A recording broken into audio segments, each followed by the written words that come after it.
So my name is Pavitra, and I am in this fun-filled path since my diploma up to my master's in early childhood education.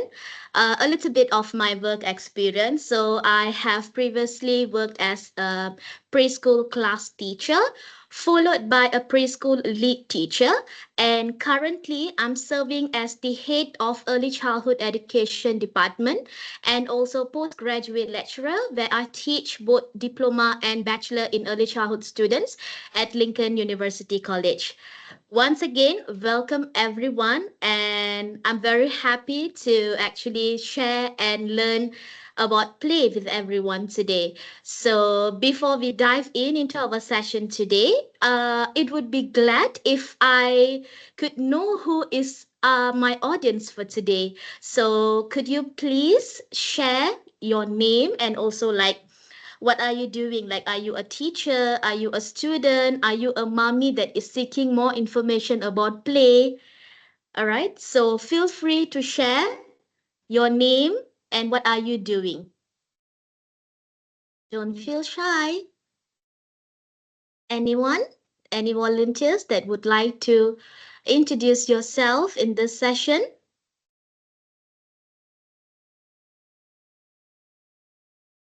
I can see a few number of guests for today. Anyone would like to introduce yourself? Hi everyone, my name Hi. is Devika All and right. I'm a student from Lincoln University. Hi Devika, nice to meet you here. Thank you for joining us today for the workshop Play, Laugh and Learn, the Heart of Early Childhood Education. Thank you very much, Miss Devika. And anyone else?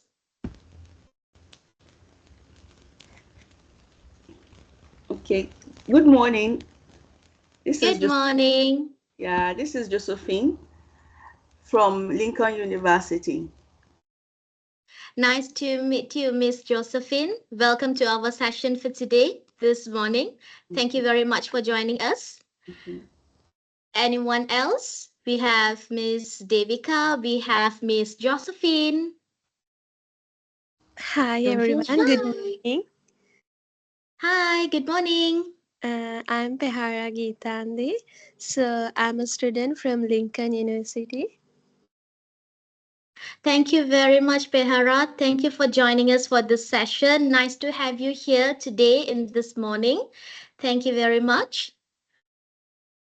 All right. So we Hi, have yeah. Hi, hi, hi, hi. Archana, and I'm also Lincoln student, as well as I'm a mother of two kids. Nice to know you, Miss Kanchana. All right. So she's a mom of two and also a student. All right. Nice to meet you. Thank you for joining us for the session this morning. All right. So is that all? Is that anyone who wants to feel free to share about yourself with us? Okay, so I think that's all. Thank you very much for those who had shared. All right, so let me share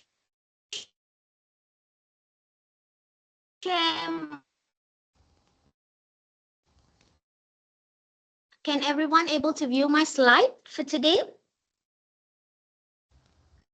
Yes. Yes, All Miss. right. Okay, thank you. So once again, welcome everyone for the session Play, Laugh, Learn, the Heart of Early Childhood Education. All right, so before we dive into the session, I would like to invite everyone to actually involve in the Spark session. So in the Spark session, what I want everyone to do is that now take a trip down a memory lane. What playtime memory from your childhood that still makes you smile today? All right. So is that you have to go back to your childhood, think of a game that was your favorite and that makes you smile until now. If you mention that game, like you'll be the happiest ever. All right. So 2 minutes time, just go back to your childhood. All right. Think of your favorite game back in those days and feel free to share with us.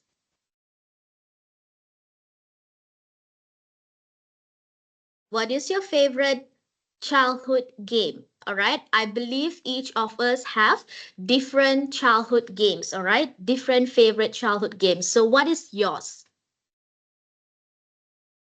All right, so while you're thinking, all right, allow me to share what is my favorite childhood game. All right, childhood play back in those days. All right, so I love to play with Barbie dolls. Barbie dolls are my utmost favorite. All right, so what I used to do with Barbie doll is I would like to comb their hair, tie their hairs, change their costumes, and I even change their shoes according to the color of the costumes. And then I would have a kitchen set where I set the Barbie dolls there, and I will try to imaginative play, pretend play. I feed those Barbie dolls. So these Barbie doll games are my utmost favorite when I was in my childhood. And trust me, I kept all the Barbie dolls till now. All right, from my childhood and until now, I keep all my Barbie dolls with me, safe and secure. All right. So, what about you? Anyone who wants to feel free to share what's your favorite childhood game?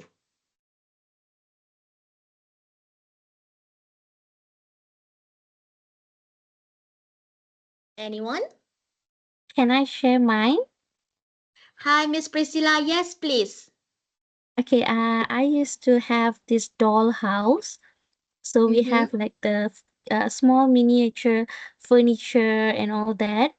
So I used to Mm-hmm. play with that, and that's like my one of favorite childhood games. Dollhouse. Yeah, we girls, right? We love all this kind of things. Barbie dolls, pretend play, cooking. You're right.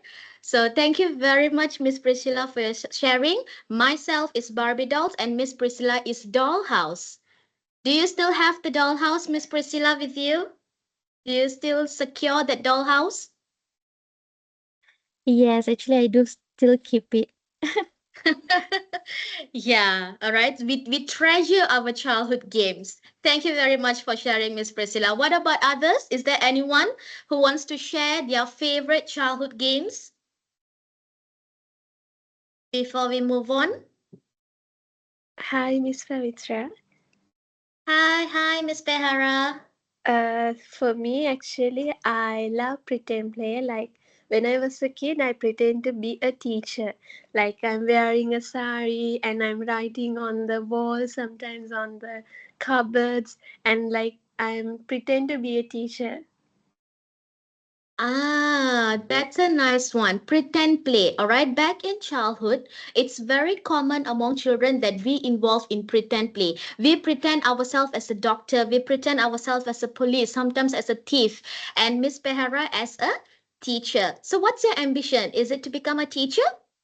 Yeah, So, your pretend play back in childhood prepares you to be a future educator, yeah. right? All right. Thank you very much, Miss Behara, for your sharing. Anyone else who wants to share about their favorite childhood games? We will give one more try to our audience. Anyone?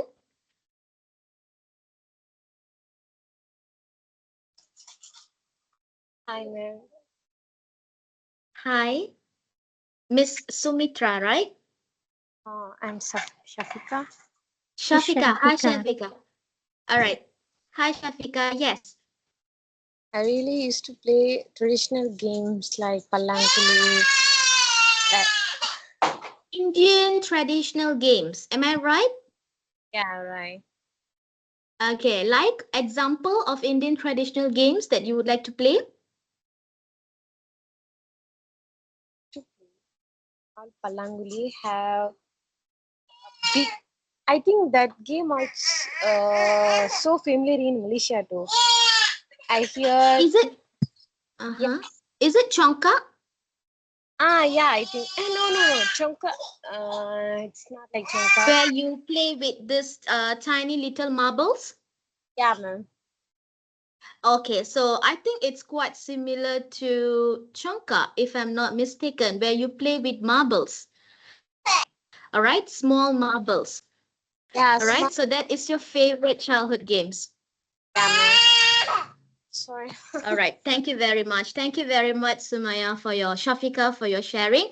All right. Now, so we have various of favorite childhood games. We have Barbie dolls. We have Dollhouse. We have pretend play as a teacher, and then we have playing with Indian traditional games. All right. So thank you very much for those who take time to share of their favorite games. Now, let's move on to the objective of our workshop for today. So throughout the session, we will be looking into several matters, which is what is play? All right. We will look into the definition of play. We will also look into the theories that lies behind play, and we will also discuss the types and stages of play, understand the role of educators in order to support play, understanding play environment in early childhood education, and also to explore the link between play and also domains. All right, so these are all our objectives for today. All right, without further ado, let's move on to our session for today. So the first part here, before we actually get into stages, types, roles of educators, and so on, we need to know what is play. All right, so in terms of early childhood, we have been hearing the term of play most of the time. All right, at home, at school, at nursery, at childcare center, wherever you are, if you are dealing with kids, especially from 0 to 7, you will be hearing this term play like most every day. All right. So, what is play? So, play is something that is self chosen and voluntary. All right. The child choose to play and it is voluntary, which means the child choose to play. All right. No one needs to force the child to, all right, now you need to play. You need to push a child to play. You have to sit and play now for 15 minutes. You don't need to ask a child or force a child to involve in play because play is self-chosen and voluntary by the kids. All right. I don't think so that you have come across like you have to force a child to play. All right. Definitely no. You will force your child to study. All right, please take your book, please complete your homework. But your child will be looking into play. Mommy, can I have 10 minutes to play? Mommy, can I get extension of 5 minutes to play? All right, so this is kids. All right, it's self-chosen and voluntary. And it is also enjoyable and engaging. Have you ever come across a child who cries to play? Definitely no. If you've seen it, there is some issues. Definitely there will be some issues with that child. If a child cries to play, right, there might be some hidden agenda behind it. But trust me, when it comes to kids, all right, they enjoy, they love to involve in play. All right, they involve, they engage, and they enjoy. Now, play is also served as process oriented. Process oriented is whereby we focus on their experiences that they receive from the play. All right, there is no specific goal or outcome to be achieved. All right, now in terms of academic, all right, if you are a teacher, all right, if you're a preschool teacher, when you are preparing a lesson plan, on the top itself you will be stating objective. By the end of this session, children will be able to count number 1 to 5 in ascending order. All right. So academic, yes, we have to focus on the outcome. We have goals and objectives to be achieved. But in play, we don't have this outcome or objective. You won't be setting objectives for children who play. By the end of building this block that you have to able to develop this. No. All right. So it's process oriented. It is the experience that they gain when they involve in play. Right. So moving on, the conceptual understanding of play, concept of play. All right. So play is something which is fun and also important that help children to grow and learn. In detail later, we will look into how this play impact on children's grow and also learning. All right. So while playing, children learn about the world, express their feelings, and build social skills by interacting with others. How? All right. Children learn about the world. How they learn about the world when play? How can you say that a child learn about the world when they play? Now, if you have seen a group of children play, all right, or your own child plays. When play happens, they will have sharing, right? Okay, you play first. I will play second. All right. There will be sharing. There will be give and take. There will be negotiation. So all this sharing, taking turns, negotiation is example of what children learn about the world. Because what they're learning here in the childhood is going to be throughout their life. Even when you are adult, you have to give and take. You have to take turns. You have to negotiate. All right. So all about this, that about the work, we are actually teaching them in the childhood itself through play. All right. Express themselves. How? Especially in pretend play or dramatic play. Like how Miss Pehara explained just now, her favorite childhood game, pretend play as a teacher. All right. She expressed her feelings. She expressed her confidence as being a teacher, writing on the board. That shows how confident is she and the way she expressed her feelings and emotions. All right. Social skills, definitely. When it comes to social, it means communication, two-way interaction. How we, okay, just now, like we have two-way communication. I ask questions and I have the audience to answer me. All right. So this is social skill. And this happens when a child is involved in play. All right. Like give and take. All right. Like sharing. All right. I need a square block.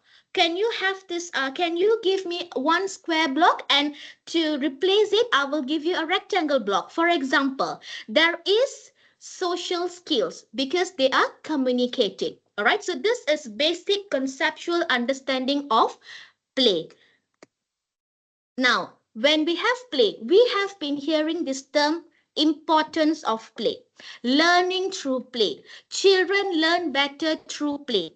All right. So when it comes to all these terms, now we have importance of play in early development. There are several importance elements. Now, play serves as a crucial engine for early childhood development. Over here, I am only touching on two domains, which is cognitive and social. All right, talking about domains, we have five main domains: physical, social, emotional, cognitive, linguistic. All right, there are five main domains when we say it holistic. But over here, I'm only emphasizing on cognitive and social skills. All right. The first three, problem solving, critical thinking, creativity. Now I'll tell you an example how this three takes place in play. All right. How this helps to develop cognitive skills. All right. I'll give you through example. Now, you have a child who tries to build a tower by using block. All right, they are going to build a tower by using block. Now, at first attempt, the child built a tower with a small, tiny base and a very tall tower. And now the tower collapsed. All right. So now, when the tower collapsed, the child feels sad. When the child feels sad, they will take a moment to think. All right. Think. We are focusing on cognitive, where they will use their creativity and also their critical thinking. Now they will try their second attempt. All right. So in second attempt, they will make the base broader, wider, and big. All right. Now they will try to build the tower, and the tower stands. It doesn't collapse.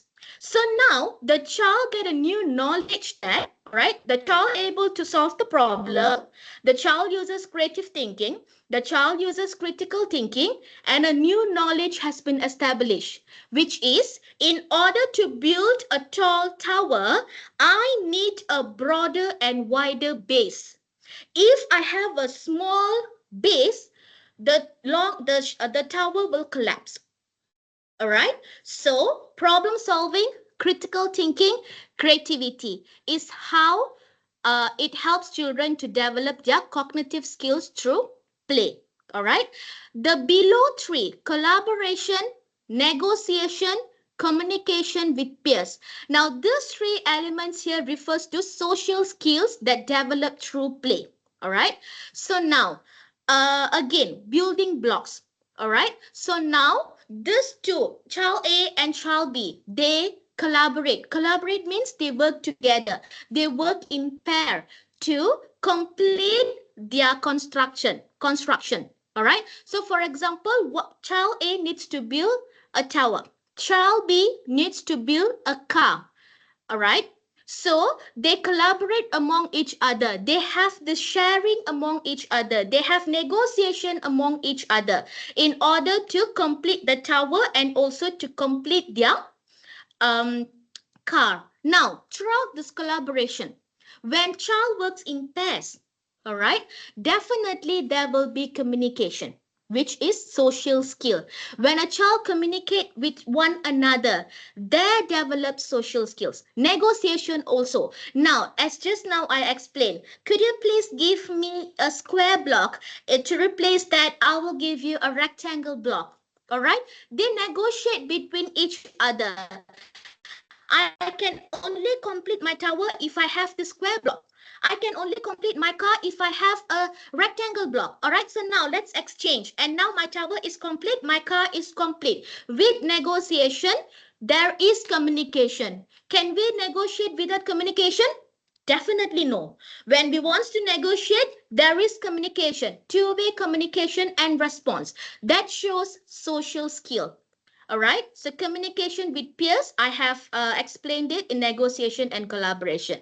So definitely from here, we able to understand that play able to help children to develop their cognitive and social skills. An example, problem solving, critical thinking, creativity, collaboration, negotiation, and communication with peers. All right, so moving on, play as a learning tool. All right, play as a learning tool. So in current education, all right, back in those days, we don't have these terms called learning through play. All right, play is good. Allow your child to play while learning. All right, back in those days, do we have this kind of things? We don't have. We just go to school, sit there. Our teacher will be at the whiteboard writing something. We copy down, we read back. All right, that's how we learn. All right, but in current generation, current education, play is important and many schools are emphasizing on learning through play. All right, so play is recognized as a powerful learning tool. All right, it allow for experiential learning where children can investigate concepts and ideas in a hands-on manner. All right, now from the sentence I have just read, all right, there are three key points over there: experiential learning, investigate concept and ideas, and hands-on manner. All right, so these three key elements shows that play is active learning. Play is active learning and student centered. Now, what is active learning and student centered? Now, which means the child itself involved in exploring and also gaining their own knowledge. They go out, they explore, and they gain their own knowledge by trial and error. All right. Over here, the teacher or the parents or the caregiver only serve as a facilitator or an observer. All right. So always remember, play is child-centered and active learning. Now, if it is passive, all right, so we're talking about active. I'll just quickly explain on passive learning. Passive learning is traditional method. All right, like back in those days, how we learn. That is traditional. You sit still, you cannot be moving around. There are set rules and regulations. You can't talk to your friends, you can't move around. You have to quickly copy down from the whiteboard before the teacher erase the whiteboard. All right, where the teacher stands there, it is teacher centered. Teacher is the person who deliver the knowledge to the students. The students doesn't go out to explore and gain their knowledge.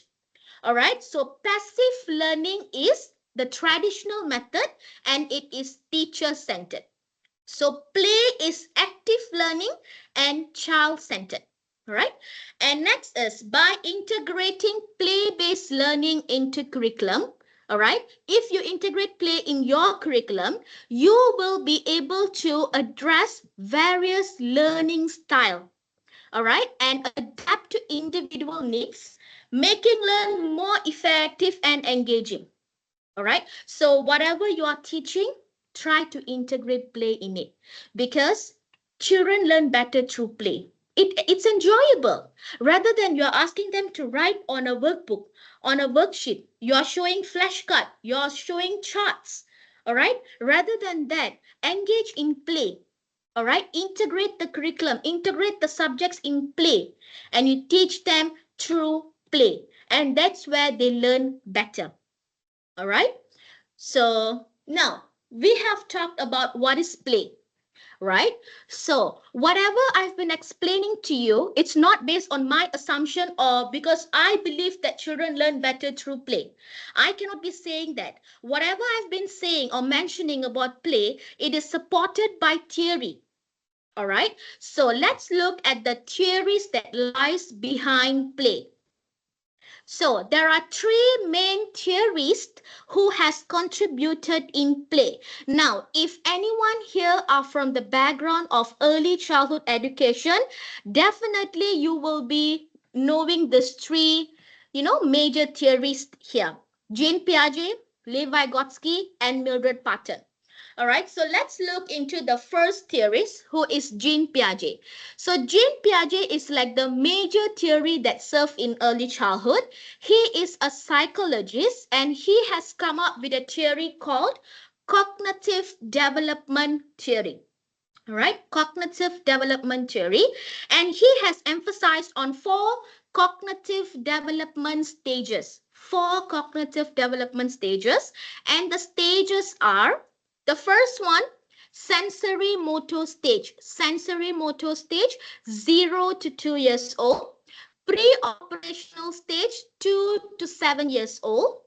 And concrete operational stage, 7 to 11 years old, and formal operational stage, 11 years and above. All right, so these are the four stages that Jean Piaget has believed and contributed. All right, so in our play, all right, when it comes to play, we focus on the second stage. All right, so the second stage is pre-operational stage, which covers the age group of 2 to 7 years old, which is from the nursery up to the preschool. All right, so in this pre-operational stage, Piaget says that children engage in symbolic play. Now, what is symbolic play? All right, I pretend this water bottle as a handphone and I'm now talking, hello daddy, hello mommy, how are you? All right, so now this, all right, symbolized as a handphone. All right, so that is example of symbolic play. The child uses an object to symbolize of something. All right, like they are using a water bottle as a handphone, for example. All right, so that is symbolic play. And he says, Jean Piaget says that in this symbolic play, children learn. How? Through assimilation and accommodation. All right, so now the child is in the stage of assimilation. All right, because they are using the water bottle as handphone. All right, now the child tries to dial. The child tries to dial but couldn't.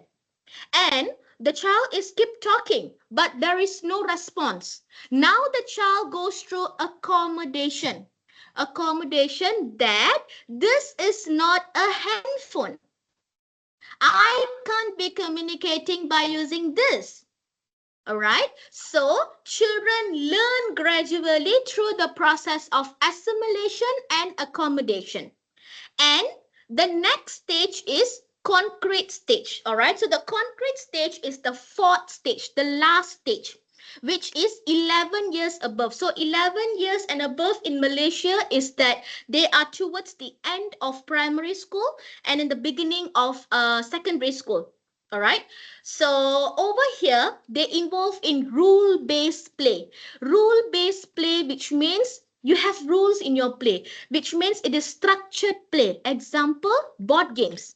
All right. Board games, like you have specific rules that you have to follow in order to play.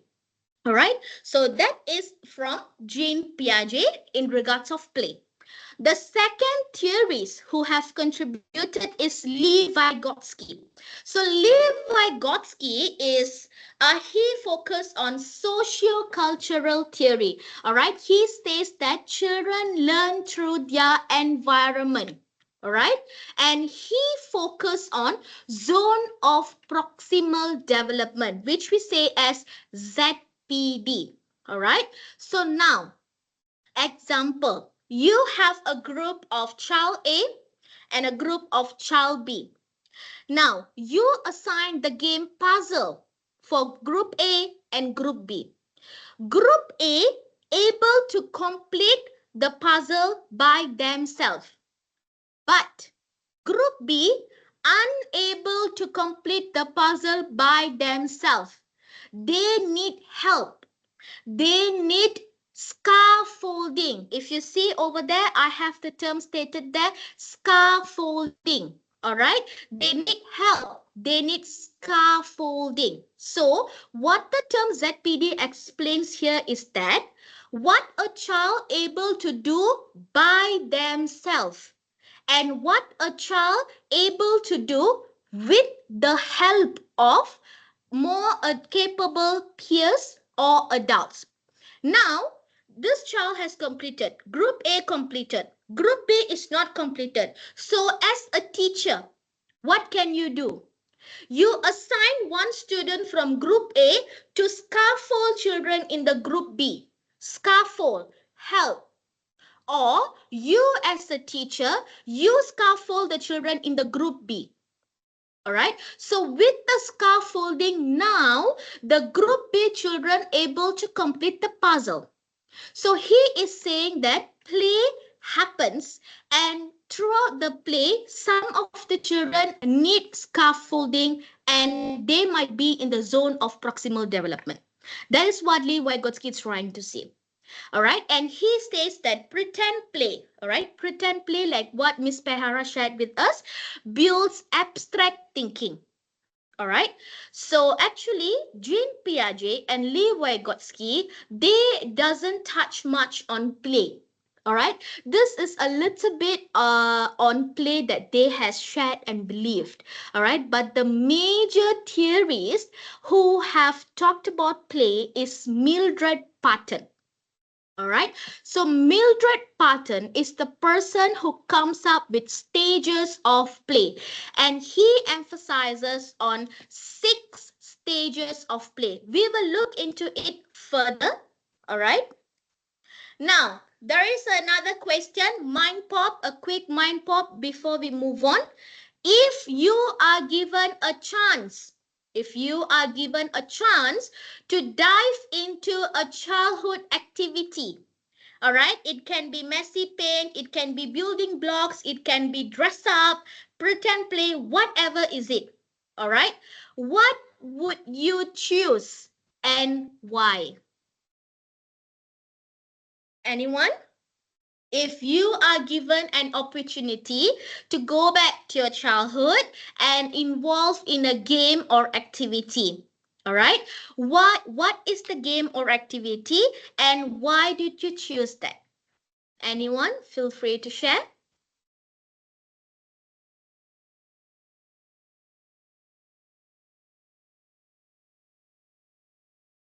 I would like to choose messy paint because Mm-hmm. it allows children to select their colors by own and they can express their feelings, emotions freely. If a child cannot speak fluently, but they Mm-hmm. can draw and express their emotions to parents or teachers. All right. Thank you, Miss Kanchana. So Miss Kanchana has mentioned that she will prefer on messy play.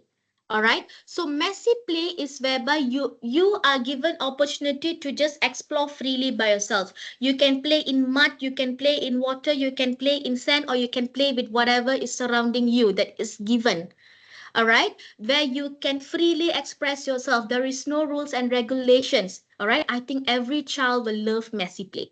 All right. Because there is no one to stop you. You can keep yourself dirty, your face dirty, your clothes dirty, and nobody is going to scold you because you have been assigned in messy play. All right. So thank you very much, Miss Kanchana, for your sharing. Anyone else would like to share which activity or game that you would like to play if you are going back to your childhood days? And why would you choose that game? I also choose messy paint Okay.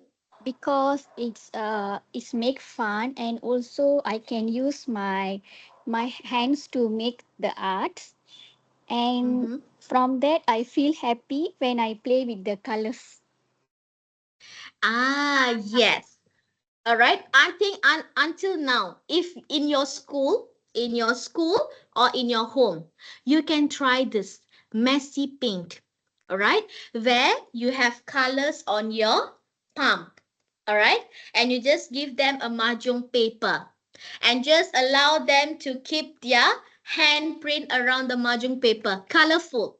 They will love it because they will make messy. They will make their self messy, hands messy. They can make their pants and also shirts messy. Children love to be messy when they are playing. You cannot be saying that make sure you don't have paint in your shirt when you come back from school. How can you say such thing to your kids? I know that you want your child to be hygienic, but children, they are learning. If they are involved in messy play, definitely they are going to keep themselves, messy. All right, so allow them to involve in messy play. I think thank you very much, Miss Devika. I think I would also choose messy paint where I can, play with paints. I can just put it on the papers. I can change colors accordingly. It's going to be so much fun compared to this building blocks and dress up. All right. So thank you very much. I have two respondents. Anyone else who wish to respond on this? If no, we would like to move on. Anyone else? Miss Pavitra, I think in the chat there is some comments. Sorry.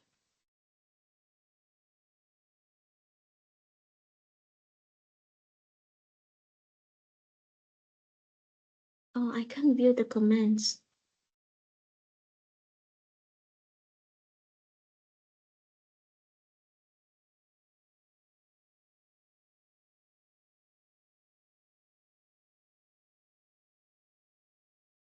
Ah, yes, I received from Miss Nur Suryati.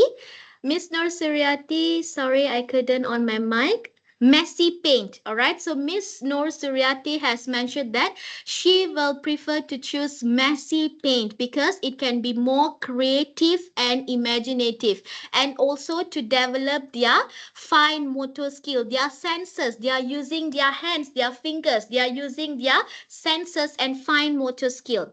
Messy paint. I think it lets children play through sense of touch. Yes, definitely. Thank you very much, Miss Suryati. And we have Miss Siti Noor Soleha. Okay, she has said that Batu Seremban, or we call it as Jackstone. Yeah, Batu Seremban. I think they would like to play like they have to throw up and then they have to hold it by picking up one from down. I think in those days I have also experienced in Batu Seremban or Jackstone. Local, like Malaysians, all right. I feel there are international audience here today with us, but if you are a local Malaysian, I think you would definitely know what is Batu Seremban. But if you are international guests here, you feel free to actually try to find the image of Batu Seremban or this Jackstones. It's so much fun. All right, that's our childhood games. And then thank you, Miss City. And then we have Miss Fiona who has shared that she loved hide and seek. Yeah, that's my favorite as well. Hide and seek because it's fun and we can move our body. In those days, we just said hide and seek. I love hide and seek. I love to play hide and seek. Quickly, quickly run and go and hide yourself. But do we ever think that the hide and seek is actually helping to develop gross motor skill? Physical, to develop physical, which is gross motor skill, where we will quickly run, we will walk fast, we will hide somewhere, we have large body movements, which helps to develop physical skills. Yes, thank you very much, Fiona. And we have Dr. Shahs. Yes, I love to play Batu Seremban until now. Yes, that's favorite. I think we have also Ting Ting, right? Where we use chalk to draw on the floor, the rock, the numbers, and we would hop on it, right? It's Ting Ting, if I'm not mistaken. That is also our childhood games. All right, so thank you very much for those who have shared. I think this session actually can bring you back to your childhood days. Thinking back, we have Chongka and Jengkit Jengkit. Yes, Chongka, I think that's what Shafika Mariam, Miss Shafika Mariam has mentioned to us, the Indian traditional, right? Chongka and Jengkit Jengkit. All right, so I hope that this bring you back to your childhood days, where you can think back those days where we have no worries. We will be playing with our games every evening. All right. Now, we after work, we will be lying on our beds with our gadgets. That's current situation. But back in those days, we will be waiting when the sun will set. By 5, by 6, we will go out to play all this kind of traditional games. All right. So thank you very much for those who have shared. All right. Let me share my screen back.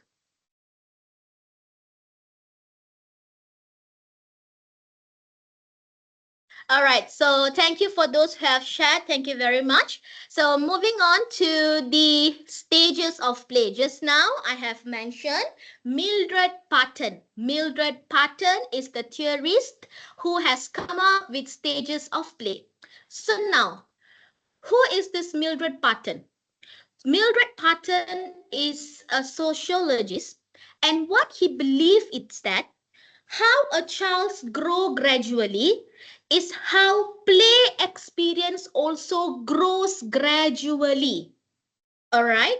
So it's like when a child grows means a child will first start to crawl, then walk, then run. As same as play. A child straight away unable to build a tower by using block.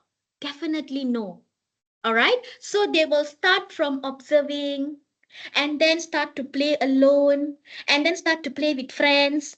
All right, so this is what Mildred Patton tried to explain, the stages of play, and he has outlined 6 stages of play. All right, so the first one here is unoccupied play. All right, unoccupied play, this happens between 0 to 3 months old, which means baby. All right, babies, infants, 0 to 3 months. Okay, at this particular stage, the child will make random movement, like moving their hands, moving their legs. You put the child in a baby cot, and if you observe the baby, 0 to 3 months, what the baby will be doing? Lying on the cot, looking left, looking right, looking at the caregivers, looking mommy, shaking hands, shaking legs. This is what the child will be doing. But they observe. All right, they observe what is happening around them, and this is the foundation for their future play. 0 to 3 months, unoccupied is the foundation for their play. All right, so that's the first stage, unoccupied play, 0 to 3 months old. Moving on, we have solitary play. Looking at the word solitary here, it means alone. Solitary means alone, individually. All right, which means a child plays independently, alone. They are not aware of anything and anyone around them. It's just them and their toys. All right, so this stage happens between 3 months to 2 years old, which means from infant, all right, to a toddler. From infant to toddler. 3 months to 2 years old. And at this particular stage, a child able to develop their concentration. Why? They are playing alone, them and their toys. Motor skills, they learn how to fix it. They touch their senses and self-confidence. All right. And this is a stage where it is important for learn how to entertain oneself. All right. So the child now says that I able to make myself happy by playing alone. All right. I entertain myself. Now, there is an important term in this play. All right. Solitary play.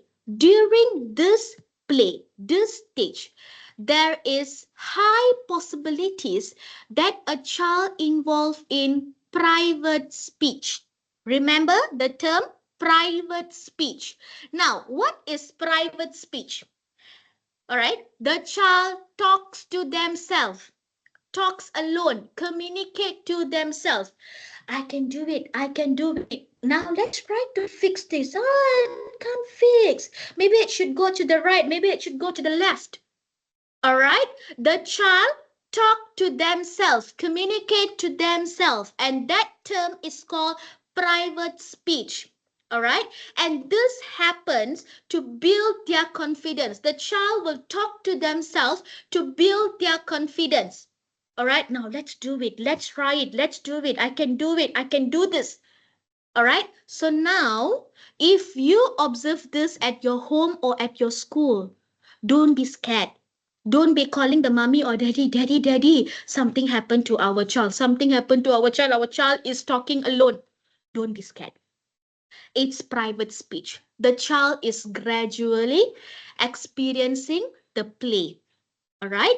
It is for their good. Allow them. Don't interrupt. Don't stop them. Hey, what are you talking along to yourself?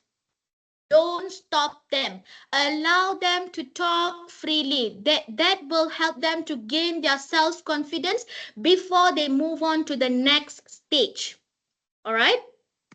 Next is onlooker play. So onlooker play by looking at the word onlooker, which means now I'm a child and I'm going to look at my partner who is playing. All right. I am going to look at my partner who is playing. So onlooker play. I will not play. I will not play. But I will just look at my friend who is playing with the interest. I have the interest, but I don't play. Maybe I feel fear. I feel scared. I feel less of confidence. So I just look. I just look. I just observe. All right. So that is onlooker play, which is going to happen between 2 to 2.5 years of time. All right. So they learn through watching and listening, and they build social awareness and curiosity. Now, when you look at the child who is playing, how does he build this car by using block? How does he fix how the door can be opened with the curiosity? All right. So that is onlooker play. Next, we have parallel play. All right. Parallel play is where Child A, child B sit side by side next to each other, but they don't talk with each other. They play, but they don't share, they don't talk. No socialization, no sharing. I play with my toy, you play with your toy. Don't disturb me and I won't disturb you. That is parallel play.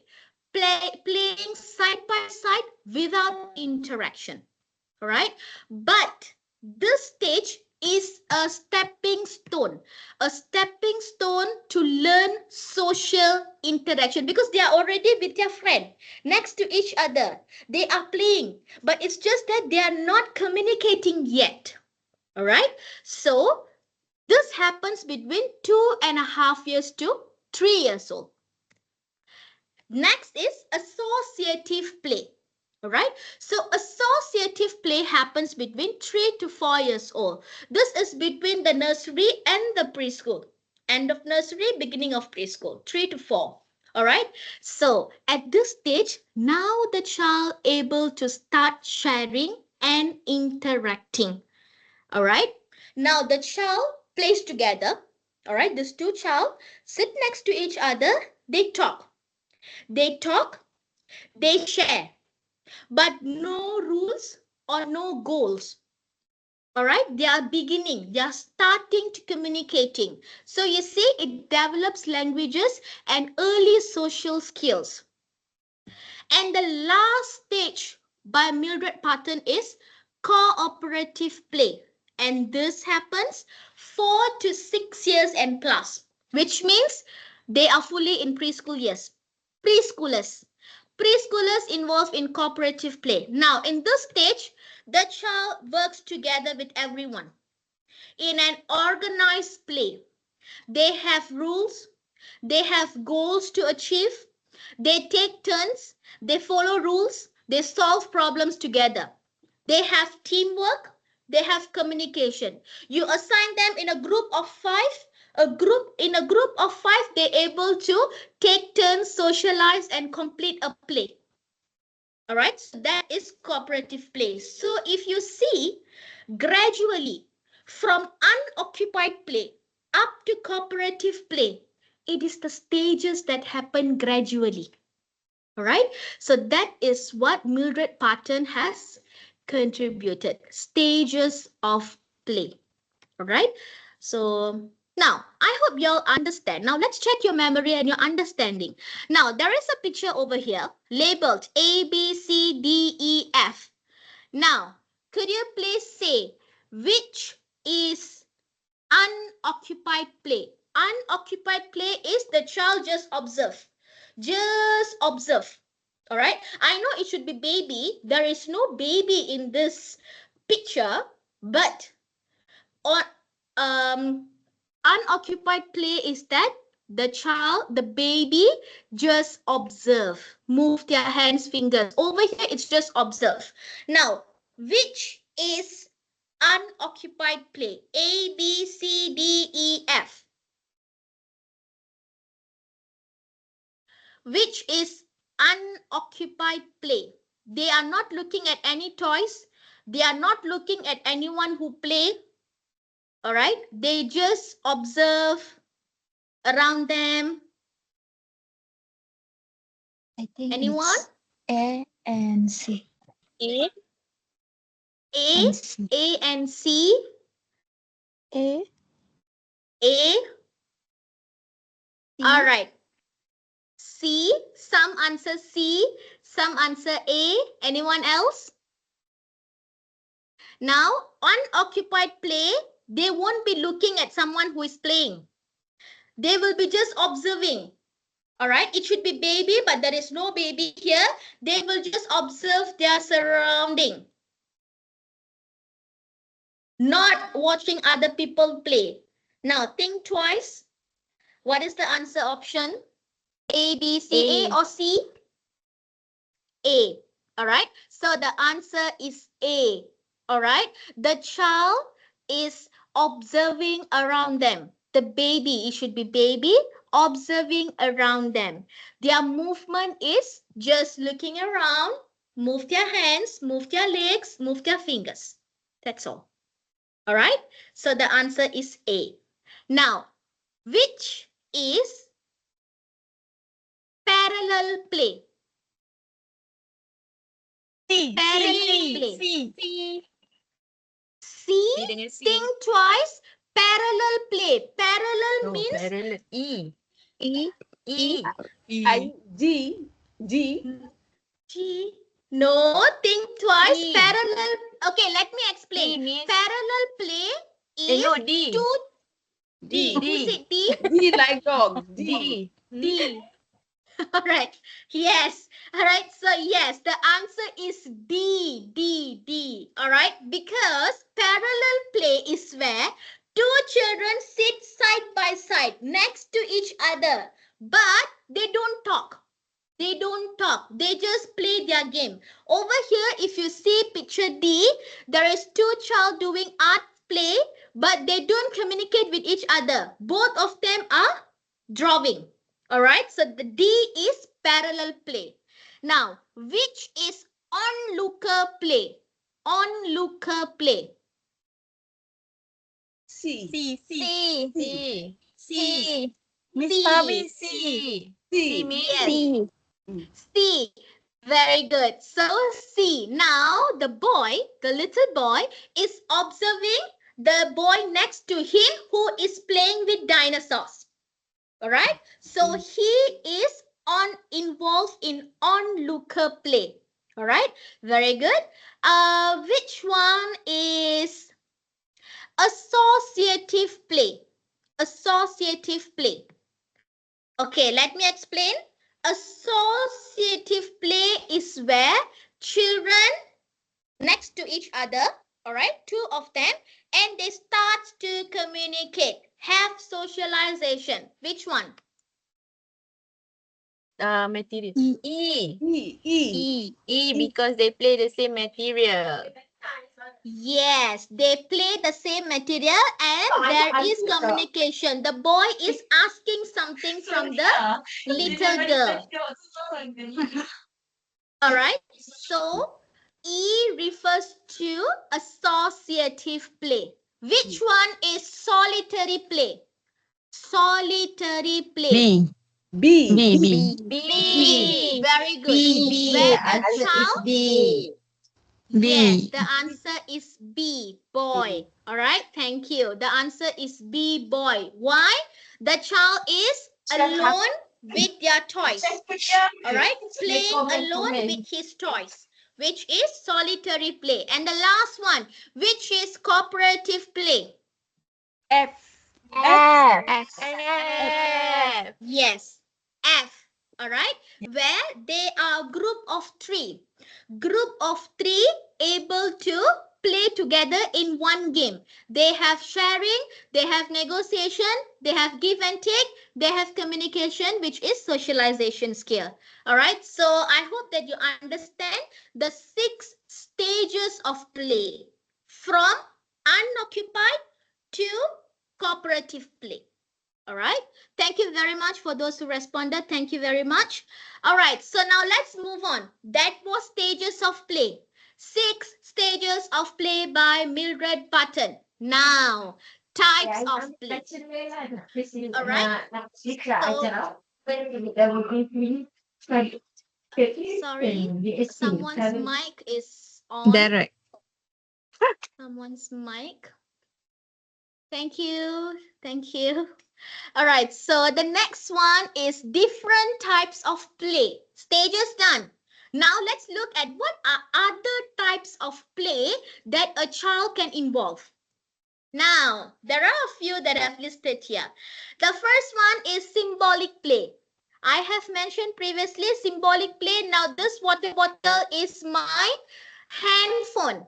I am using the handphone, this bottle symbolizing as handphone. All right, so that is symbolic play. Next is dramatic or fantasy play. Like what Miss Pehara said, she pretend as a teacher.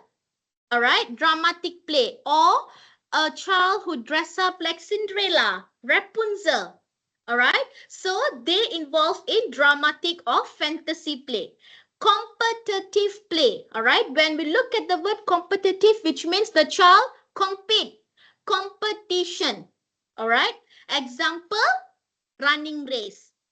All right, running race is example of competitive play.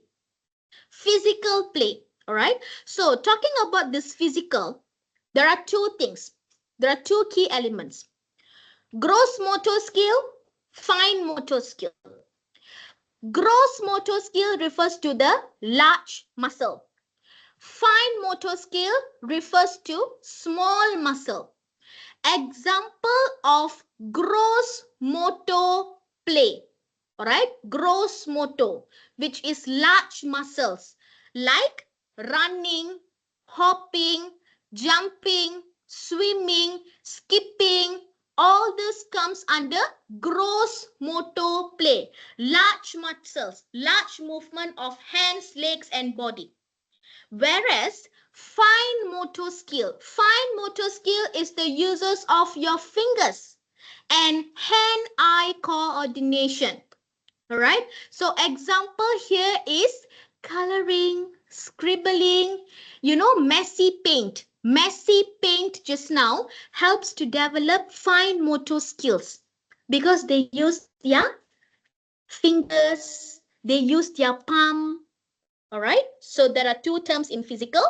And next is constructive play. So when we look at constructive, constructive means constructing something. Example, building blocks. The child construct a twin tower by using block. All right. So these are other types of play. Now, looking at this slide, the pictures. Now, could you please say which is pretend play or imaginative play? Pretend play or imaginative play? A, B, C, D, E.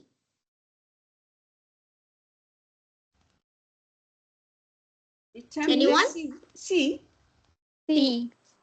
C. Very good. The child pretend as superheroes. All right, pretend play. They pretend. They dress up like the superheroes and they want to fly. All right, so that is pretend play. Now, which one is constructive play?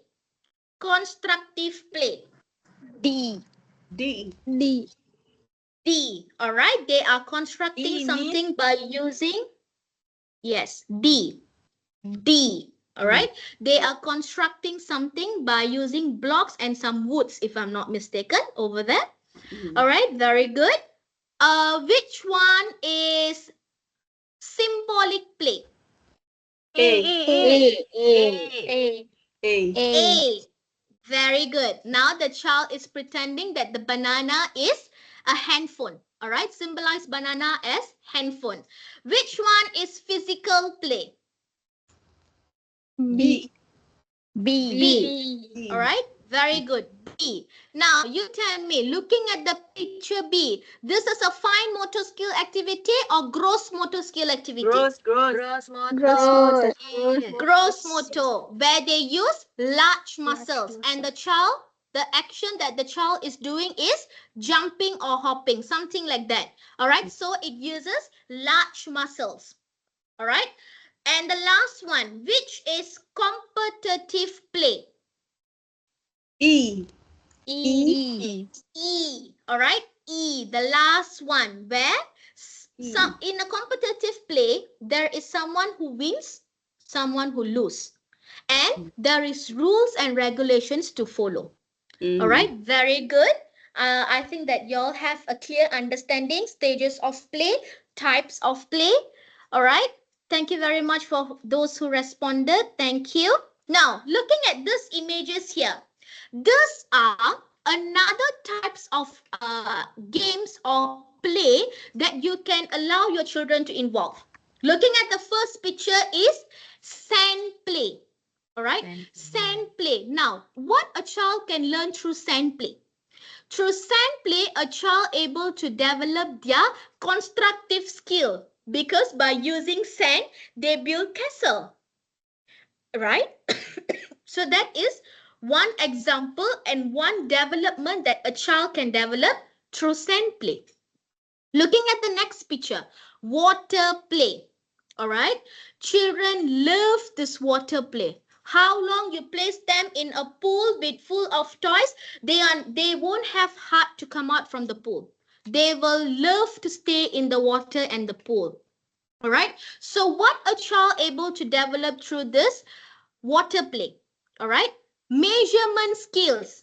If you have measurement activity in this water play, example, you ask your child to get to scoop some water and then place it into a water bottle. All right. And tell them you have to fill in 2 bottles.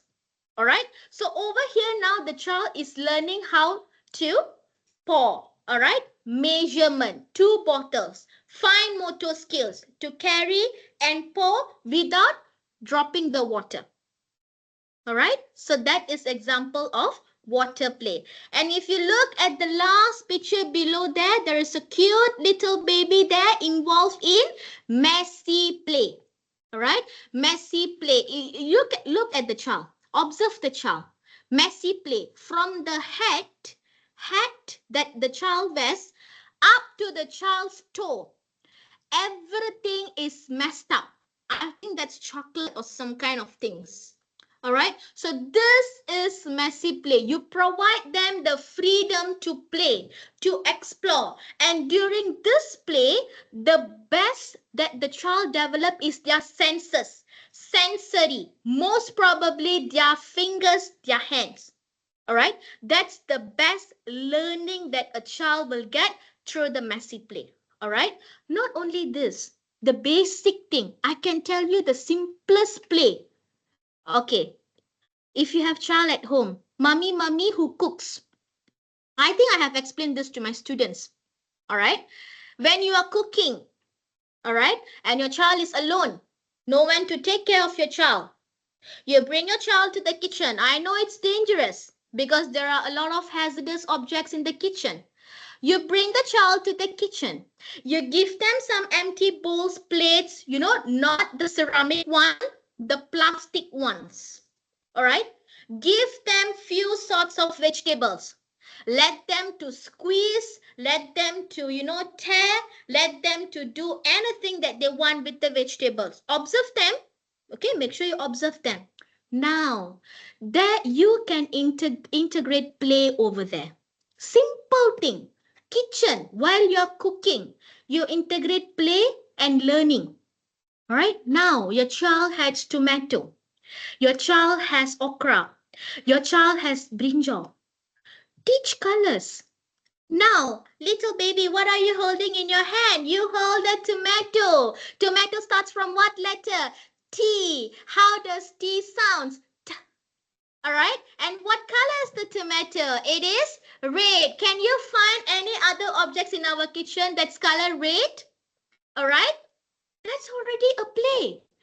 And integration of learning. You have integration of colors. You have integration of letters, language. You have integration of identifying colors.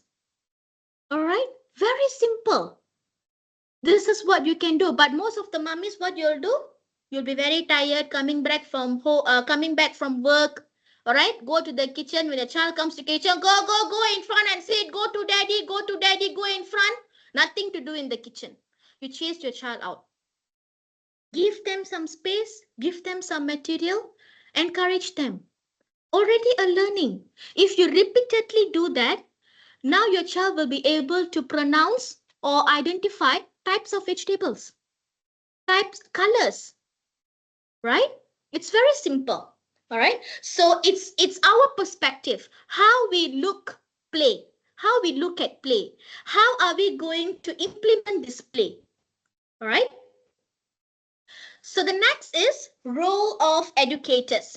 All right, role of educators. Now, if there are any teachers here, if there are any early childhood teachers here, future teachers or current teachers, now this is your part. All right. If you want to be an educator, now this, if you want to facilitate play, you want to give a good play experience to your kids. These are the elements to be considered. The first one, observe and understand children's interests. Now, children, adults, whoever we have our own interests, types of learning, the way we learn, it's different. All right, we can't be comparing us to another one. All right, observe your child first, whether your child loves solitary play. Maybe your child loves to play alone. They don't want to have the sharing or partner. But some children, they love to play in a group. They feel very bored to play alone. So observe first. Observe your child and record. What does this particular child love? How does this particular child loves to play? Alone, group, parallel, or how? Now, in this, I didn't say that some children love solitary play. All right, which means play alone. If a child is playing alone, you cannot allow the child to always play alone. what the child is going to develop. I know the child is going to develop confidence skill, but is forever they are going to play alone. When are they going to develop their socialization skills? So in that case, if you have children who only love to play alone, don't like to share or go with others, all right, what you can do is allow that particular child to play alone first for maybe a few months. All right, and then you involve in that play. So now you already do parallel. You involve in that play. Sit next to the child, starts to share, tell them, can we share? Can I have this? And you will have this. You give me that, I'll give you that. All right. You initiate the communication skills first, socialization skills first. And then slowly, when you feel the child is okay, adaptable, then you move to the child to play in a pair, then to a group. All right. That's very important. If the child loves solitary play, you immediately assign the child in a group play. What will happen? The child will try to isolate. They be they don't, I don't want to play, I don't want, or even if they play, I don't want to share. All this scenario will happen because you don't understand the child first. The child don't feel welcome. All right, because they feel like teacher doesn't understand me, I like to play alone but teacher put me in group. Slowly, gradually. All right. The next is balance between structure and unstructured play. All right. Structured play is with rules, regulations. Unstructured play is example messy play. Structured play is example board games. I hope you understand the difference. Structured is with rules and regulations. Example board games. Unstructured play is something which is not planned, no objective, nothing. It example messy play. All right, balance between them. Don't always unstructured play, don't always structured play. The child will get bored. In 1 week, if you have 2 days of play, 1 day structured play, another day unstructured play. Balance between it. All right, and the next is support social interaction. This is what just now I've mentioned. All right, example, if you're a teacher and in your classroom, you assign free playtime. Okay, children, now it's time to play. You can get your toys and play. But what you do? You sit on your table, you sit playing on your handphone, and you sit in front of your laptop. You don't walk around or observe what children are doing. All right. So what you can do is, in order to support social interaction, when you give this free play session, stand up, go to your kids. All right. Ask them, ask questions. Oh, wow, what are you building today? That's amazing. Did you ask your friend what your friend is constructing? All right, sometimes they forget to interact. They just very, engage in their play. You have to go and help children to support their social interaction. The moment you ask them question, then they're like, oh, thank you, teacher. Oh, yeah, Lily, what are you building? That's so amazing. Then they will have the social interaction. So that's why teachers' role are very important. It's not only you just give the task and, okay, I'm done with today. I already give them free play. I can do my work. Definitely, that's not a role of an early childhood educator. All right. Next is open-ended questions. Now, this is very important. Open-ended questions. I'll give you in terms of examples. Now, you go to a child and ask, what do you think will happen if I'm going to add another extra block on top of this tower? That is open-ended question. What will happen if I add another block on the top of this tower? Now, this question is going to help your children to think, to use their cognitive, to use their creative, to use their critical thinking. Right? Now, what is close-ended question? Example of close-ended question. Okay, Siti, if I add another block on top of this tower, this tower will collapse. Yes or no? Now the option for the child is Yes or no? There is no other option. There is no way for the child to explain their or express their opinions or to think. You don't give the space for them to think. So that's why always remember, when it comes to kids, use open-ended question, not only in play. I'm telling this in general because that allows them to think. Don't always give them close-ended question. Yes or no? Yes or no? Yes or no? So the answer, what they will think? Yes or no. That's it, they will know. They will not learn anything more than that. All right. And next is integrate play across learning areas. This is what I've mentioned previously. Integrate play in your areas. All right. Now, talking about myself. Back in preschool days, when I was a preschool teacher and a lead teacher, I love to integrate play in these three particular subjects: maths, language, which is English, and Bahasa. Because Bahasa and English, it's about language, recognizing letters, phonics, right? And also maths, which is numbers, where most of the child will hate maths. Now, what I will do is I will integrate it in play. All right, I won't be teaching using whiteboard, using charts, using graphs. No, I'll give them hands-on activities where they engage in that play and they learn. Example, a very simple example, extreme simple. If you want to teach a child phonics, identifying letters and sound of letters, which is phonics. You place the children in a circle. Very simple. Place the children in a circle. Pass balls. You know, we have done this. Pass the balls. And when the music stops, the person has to pick a paper which is in the middle. And the paper is written with letters. Now the child has to pick a paper. Open it up. Show to the class. Now ask the question. What letter is that? A. What is the sound of letter A? Ah. Give me one example of object. It can be anything that starts with letter A. Apple. All right? That's how they learn. They learn better. They have more interest in learning that particular phonics compared to you standing on the front, writing on the board. A, apple. B, ball. Doesn't happen. Nowadays, it's very difficult. Integrate play across your learnings. All right, so this is for educators. Take note of this if you are an educator or a future ECE educator. All right, moving on to next, which is play environment. It's not about only the role of teachers. Environment also plays a role when it comes to play. All right.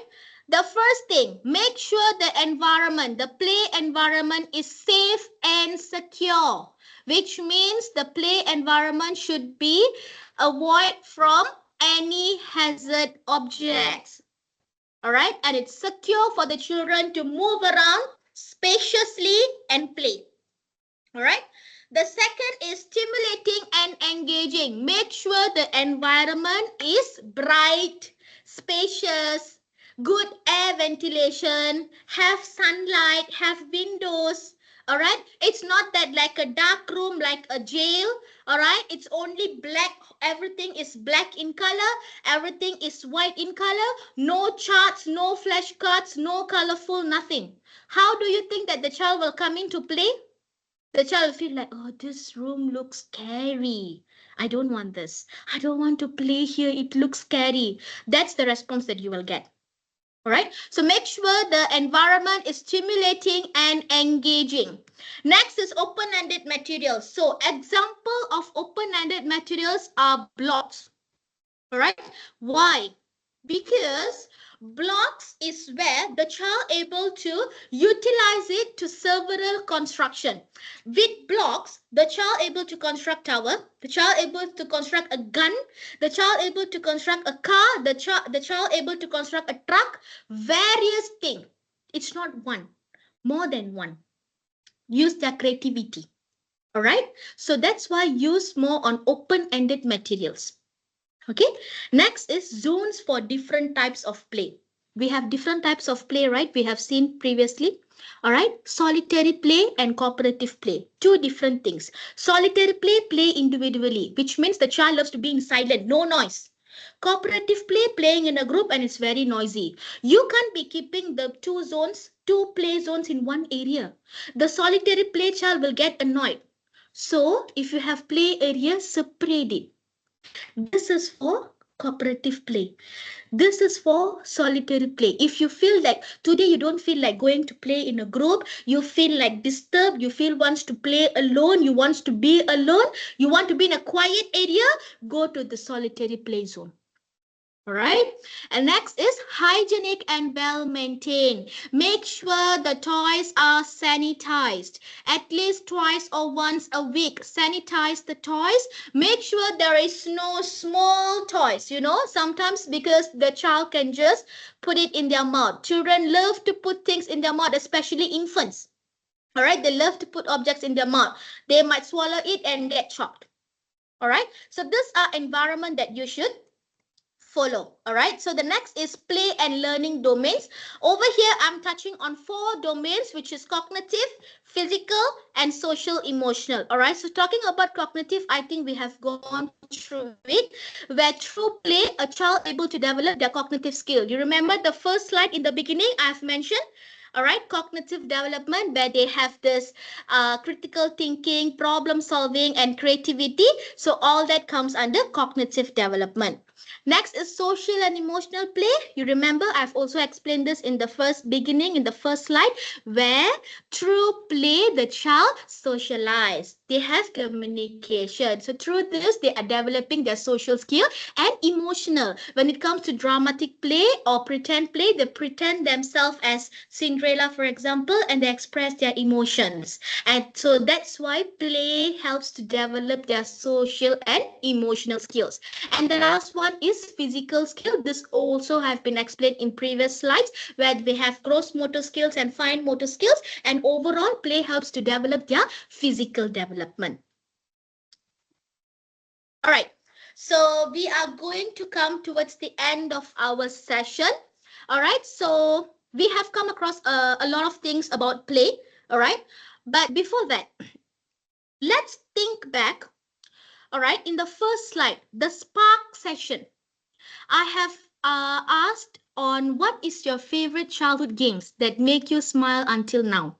There are a few respondents on that. And I responded that I love to play with Barbie dolls. Now, what indirectly, those days, I don't know about all this play, this domains, this learning, no. But if we think now, I love to play with Barbie dolls. Now, what did I directly learn from playing with that Barbie doll? Indirectly, without my knowledge, I have learned on colors, matching colors. Because you remember, I said I will change the shoe of the Barbie doll, the color according to the attire. Indirectly, I have learned colors, right? And then during the dining where I feed the Barbie dolls, during that period, definitely I involve in private speech where I talk alone. Here, this is for you. Here, this is for you. Definitely, I would have do that. So if I do that, which means I helped myself to build my confidence through private speech and also develop my vocabulary skills and also my confidence. Indirectly, I have learned from my childhood games. You understand where I'm coming from? That's why I asked you question on what is your favorite game. Now you can think, after this you can think, what is the thing that I have learned? What are the things that I have learned from my childhood games? All right, Chonka. I think Dr. Shah has mentioned Chonka. Chonka, you have to count 1, 2, 3, 4, 5, 6, 7. Indirectly, you learn numbers. Repetitively, you play Chonka. Repetitively, you learn about numbers. You recognize numbers. All right. So that's the thing. Many people don't understand that children learn through play. They just say misconception. What they say, play is just fun, not learning. And too much play means less academics. Now you tell me, play is just fun, it's not learning, is it? Is play just fun? Anyone? Is play just fun?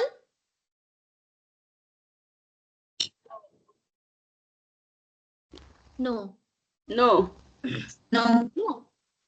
Definitely no. Play is not only fun. It's In play, learning. It's learning. yes. In play, Learning. it's learning. It's learning. All right. So these are the common misconceptions among adults, among mummies, daddies out there. Play, why do I need to pay so much to assign them in learning through play curriculum?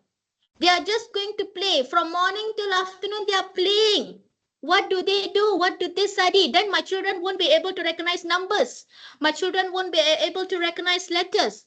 But they don't know that there are various of activities that the teachers can do to have learning through play. All right. So these are the misconceptions. All right, so towards the end of our session for today, summary and reflection. So basically, throughout this workshop, we have come to a conclusion that play is essential for holistic development. Holistic development here refers to the 5 domains: physical, social, emotional, cognitive, and linguistic. Educators here, ECE educators plays a key role in facilitating a meaningful play. Not only educators, also the parents. All right. Connect play with curriculum goals. Definitely integrate play in your learning, in your syllabus, in your curriculum. All right. Definitely it's going to be fun and more children is going to engage in that. All right. So final thought, as per Jean Piaget, he believes and he says that play is the work of childhood. All right. Thank you. Do you have any questions, any comments, any feedbacks?